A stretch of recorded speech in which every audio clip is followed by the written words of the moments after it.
जब आपके पास एक कस्टमाइज़ केक का ऑर्डर आ जाए तो इस कदर फैलावा हो जाता है, स्पेशली तब जब कस्टमर ने डिज़ाइन भी आप पर छोड़ा हो और मैंने इससे पहले कुछ सोचा भी नहीं कि डिज़ाइन मुझे कैसा बनाना है।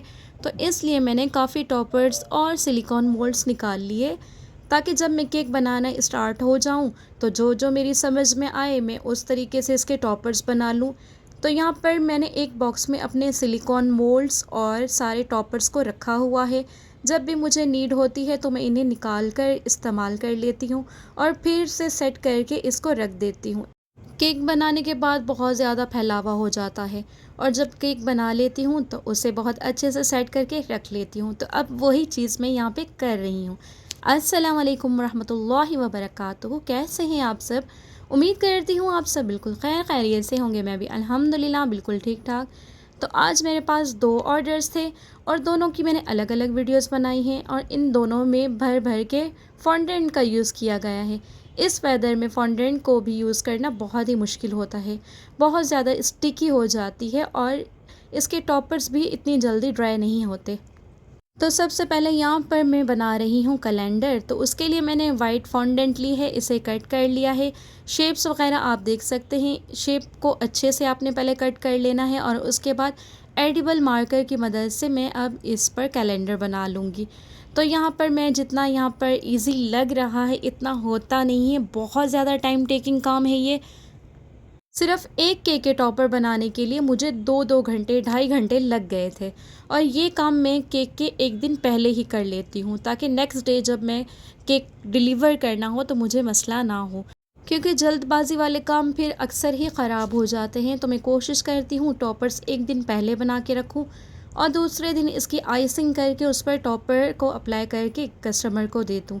तो यहाँ पर भी मैंने एक दिन पहले ही सारे टॉपर्स को बना लिया है और ये रहा कैप्शन। मैंने कैप्शन लिख लिया है और अभी भी काफ़ी वर्ड्स मुझे फॉन्डेंट के निकालने हैं और इस सिलिकॉन मोल्ड में वर्ड्स निकालना थोड़ा सा होता है मुश्किल, क्योंकि बहुत छोटे छोटे हैं और बहुत ज़्यादा ही टाइम लग जाता है। तो यहाँ पर मुझे हैप्पी बर्थडे पार्टनर और इसके साथ ही मुझे हस्बैंड और बाबा भी लिखना है। तो यहाँ पर मैं एक दिन पहले ही ये सारे टॉपर बना के रख लेती हूँ, तो 2 से ढाई घंटे मुझे ईज़िली इसमें लग जाते हैं। आपके पास जो सिलिकॉन्स मोल्ड होंगे आप उस हिसाब से ये नेम्स निकाल लेंगे। तो यहाँ पर मैंने सारे टॉपर्स निकाल लिए हैं और अब लास्ट टॉपर इनका बना लूँगी। तो यहाँ पर मैंने सर्कल कटर ले लिया है और यहाँ पर मैं एडिबल मार्कर से हैप्पी फादर्स डे लिख दूँगी। जिनका ये केक है वो हमारी बहुत ही प्यारी कस्टमर हैं और हमेशा वो बहुत अच्छा फ़ीडबैक देती हैं, जिसकी वजह से मेरा दिल चाहता है इनका केक बहुत ही ज़्यादा ज़बरदस्त और बहुत ही यूनिक सा बने।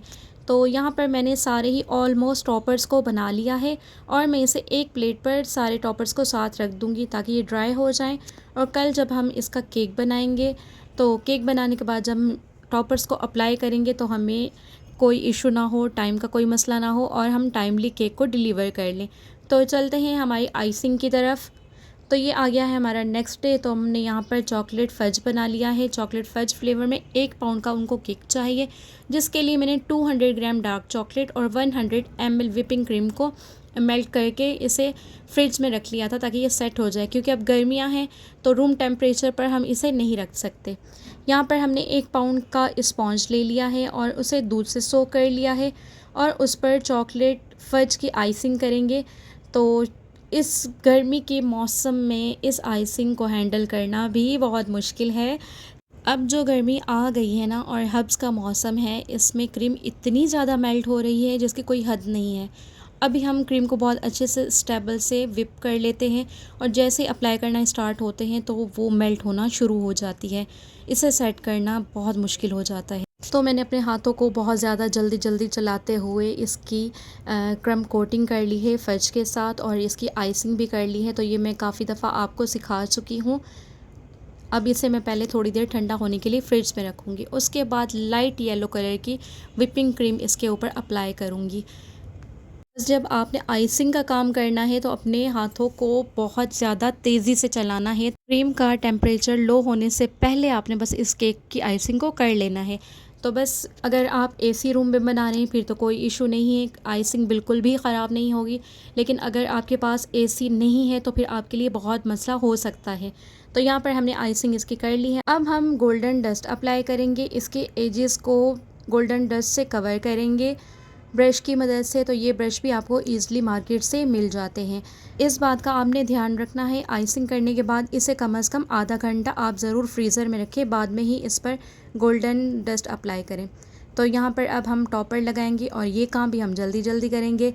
तो यही आसानी हो जाती है जब आप एक दिन पहले टॉपर्स को बना के रख लेते हैं, क्योंकि जैसे ही अभी मैंने आइसिंग स्टार्ट की थी कस्टमर की कॉल आना स्टार्ट हो गई थी। तो मैंने कहा कि बस आपका केक रेडी होने ही वाला है, लेकिन दोपहर 3-4 का टाइम था और बहुत ज़्यादा गर्मी थी। तो मैंने कहा 2 घंटे में इसे ज़रूर फ्रीज़र में ठंडा करूँगी, उसके बाद ही आपको सेंड करूँगी, क्योंकि आधे और पौने घंटे की ड्राइव पर ये थोड़ा सा दूर जाना था और गर्मी की वजह से ये मेल्ट हो सकता था। तो हमने इस पर अब टॉपर्स भी अप्लाई कर लिए हैं और अब एडिबल स्प्रिंकल अप्लाई कर देंगे। तो जैसा हमें केक डिज़ाइन उन्होंने दिया था और जो जो चेंजिंग उन्होंने करवाई थी मैंने सेम वही चेंजिंग कर दी थी। हमारे केक की फ़ाइनल लुक आप देख सकते हैं, हमारा केक हो चुका है बिल्कुल तैयार। और आज तो लाइट ने भी बहुत ज़्यादा तंग किया है, इसके बावजूद मैंने बहुत जल्दी जल्दी करके उनका केक रेडी कर ही लिया था। तो आपको ये केक कैसा लगा मुझे फ़ीडबैक ज़रूर दीजिएगा। दुआ में याद, अपना बहुत सारा ख्याल रखिएगा। अल्लाह हाफिज़।